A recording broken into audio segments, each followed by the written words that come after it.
Welcome again to our video series on Inmode decorating. My name is Pat Tully and I'm a program manager here at DuraTech Industries.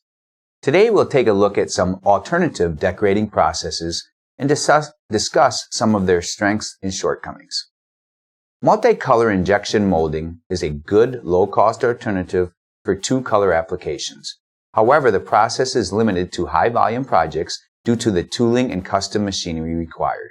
Inmode labeling, as we refer to it, is the use of heat and pressure to transfer printing from a carrier film to molded parts. Also known for the names of two of the largest players, Kurz or Nisha. This alternative process is usually gravure printed and is web-fed.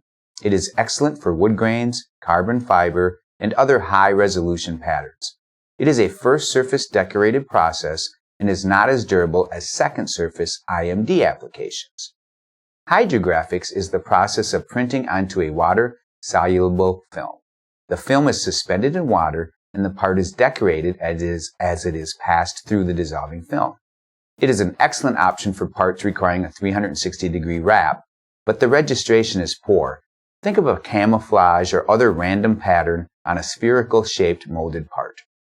Laser printing is the direct laser printing of injection molded, coated, non-backlit parts. Paint and laser involves the painting of molded parts and laser etching the paint away, exposing the original mold color. Both processes are good options for two-color automotive buttons or the like. They are another first surface decorating option and are less durable.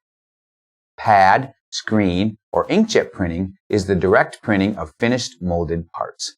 They can be less expensive as they do not require film carriers or adhesives.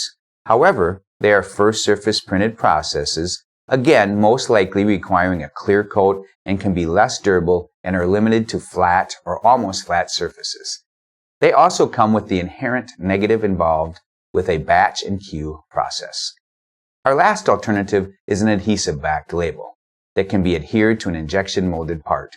This process involves a much shorter developmental cycle time and, depending on the size of the label, may have a lower unit price. However, unless recessed, adhesive-backed labels will have a noticeable seam and can be picked off by curious consumers or vandals.